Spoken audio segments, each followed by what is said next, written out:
এই মুহূর্তে আমাদেরকে ঠিক করতে হবে যে আমরা আমাদের এই বাংলাদেশকে কিরকম দেখতে চাই। আমাদের কি নিজস্ব মত প্রকাশের ক্ষমতা থাকবে কি থাকবে না? আমাদের মাজারগুলোতে গিয়ে আমরা কি জিয়ারত করতে পারবো কি পারবো না? আমাদের মসজিদগুলোতে আমাদের ইমামরা শান্তিমতো নামাজ পড়াতে পারবে কি পারবে না? এটা আমাদেরকে ঠিক করতে হবে এবং এটা ঠিক করার জন্য আমাদেরকে সংগ্রাম করতে হবে। একটা কথা আমাদেরকে মনে রাখতে হবে, যেটা সবসময় আমি বলি, সেটা হচ্ছে যে কোনো ধরনের লড়াই সেটা আসলে রাজনৈতিক লড়াই। আজকে যে সমস্ত মাজার, দরগা, মসজিদ, বিভিন্ন দরবারের গদিনসীন পীর সাহেবরা বিভিন্ন জায়গায় যেভাবে বিপত্তির শিকার হচ্ছেন এবং বিভিন্ন জায়গায় আপনার অপমানজনক অবস্থার শিকার হচ্ছেন, মাজারগুলোতে হামলা হচ্ছে, এটার বিরুদ্ধে লড়াইটা আসলে যতটা না ধর্মীয় লড়াই, তার চেয়ে অনেক বেশি রাজনৈতিক লড়াই। কারণ আপনি এই সমাজে আপনার অবস্থানকে নির্ধারণ করতে চাচ্ছেন এবং সেই অবস্থানটার ক্ষমতাটা চর্চা করতে চাচ্ছেন। তার মানে আপনি এই সমাজে এবং বৃহত্তর অর্থে এই রাষ্ট্রে আপনি আপনার বক্তব্য এবং পরিচয় আপনি প্রতিষ্ঠিত করতে চাচ্ছেন। সেটা অবশ্যই মুখ্যত রাজনৈতিক লড়াই। সেই রাজনৈতিক লড়াইয়ের যেই সমস্ত ঘাত প্রতিঘাত, চড়াই উতরাই আছে, সেগুলোকে আমাদেরকে চিহ্নিত করতে হবে। আমাদেরকে আমাদের শত্রু এবং আমাদের মিত্র চিহ্নিত করতে হবে। আমাদেরকে আমার দেশের ভিতরে কারা আমার বন্ধু, দেশের বাইরে কারা আমার বন্ধু, দেশের বাইরে কারা আমার শত্রু, এগুলো আমাদেরকে চিহ্নিত করতে হবে। কে আমার পক্ষে কথা বলছে সেটাকে চিহ্নিত করতে হবে।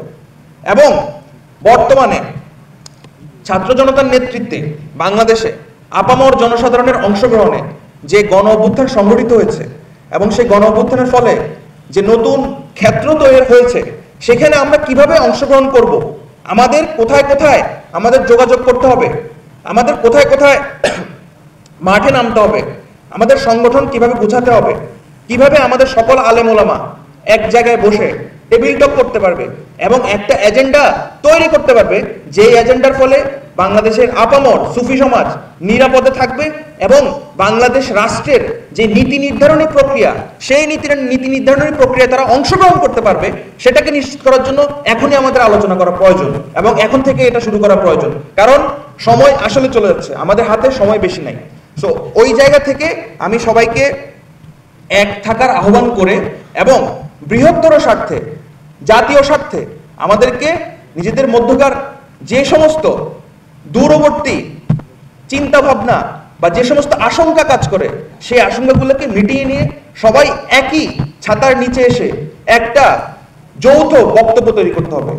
এই বলে আমি বাংলাদেশের সকল সুফি সমাজের প্রতিনিধি, আজকে এখানে বিভিন্ন দরবার থেকে অত্যন্ত সম্মানিত প্রতিনিধিগণ এসেছেন, সবার কাছে আমি এই আর্জি রেখে, সকল সম্মানিত আলেম ওলামা, ওনারা আমার উস্তাদের সমান, ওনাদের সবার কাছে আমি এই আর্জি রেখে আমি আমার বক্তব্য শেষ করছি।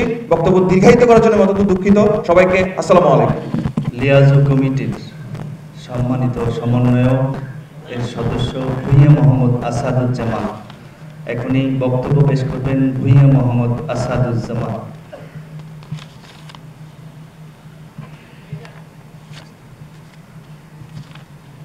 আমরা এই পৃথিবীতে তাওহীদের সাথে রিসালাতকে স্বীকার করতে হবে, ঠিক কিনা? তাওহীদ এবং রিসালাত উভয়টার নামই হচ্ছে ইসলাম, ঠিক কিনা? এই জন্য নারে তাকবীর, আল্লাহু আকবার, নারে রিসালাত, ইয়া রাসূলুল্লাহ, এই স্লোগানে এই বাংলার জমিনে শাহজালাল ইয়ামানি মুজাদ্দিদি রাহমাতুল্লাহ আলাইহি ইসলাম প্রতিষ্ঠা করেছেন। ভারত উপমহাদেশে খাজা আজমিরি গরিবে নওয়াজ ইসলাম প্রতিষ্ঠা করেছেন। এইভাবেই এই বাংলার জমিনে ইসলাম প্রতিষ্ঠিত হয়েছে। এটাই হচ্ছে সঠিক ইসলাম। আল্লাহ পাক যেন আমাদের এই ইসলামের মধ্যে প্রতিষ্ঠিত থাকার তৌফিক দিক বলে আল্লাহুম্মা আমিন। আমরা আহলে সুন্নাত ওয়াল জামাতের এটাই আকীদা এবং বিশ্বাস। আল্লাহ পাক যেন এই আকীদার উপর আমাদের অটল রাখেন। আমি ওনাকে বক্তব্য পেশ করার জন্য বিশেষভাবে অনুরোধ করছি।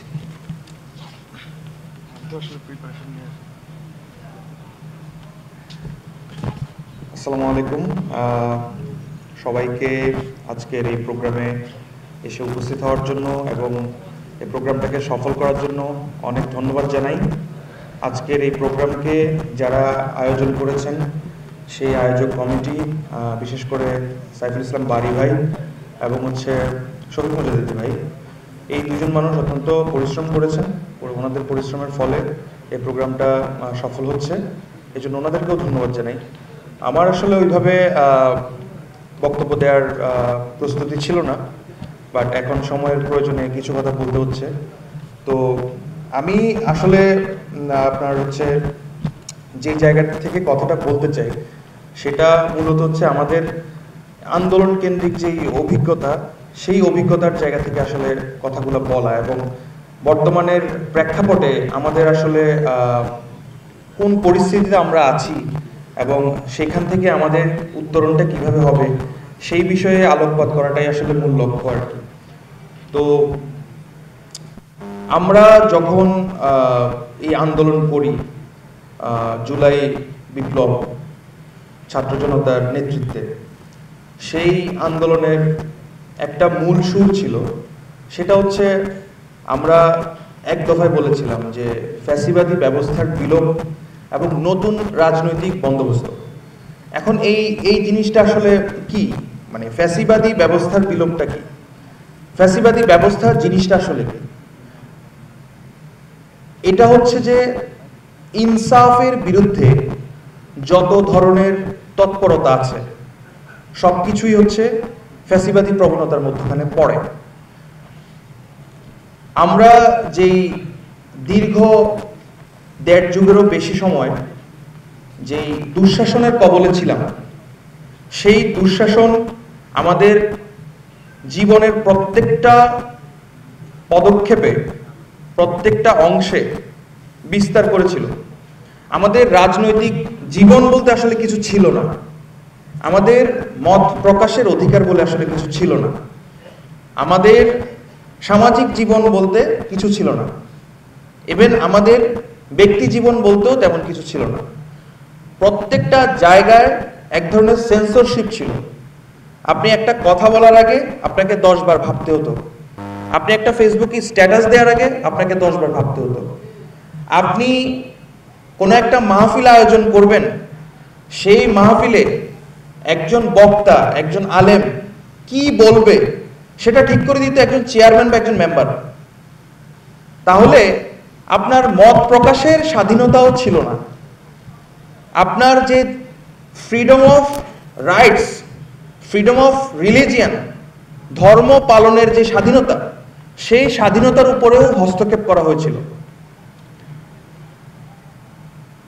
আপনারা খেয়াল করে থাকবেন, কোথাও কোনো মসজিদ কমিটি, সেই মসজিদ কমিটির চেয়ারম্যান হতো তৎকালীন সরকারের সাথে সংশ্লিষ্ট অথবা রাজনীতির সাথে সংশ্লিষ্ট কোনো ব্যক্তি।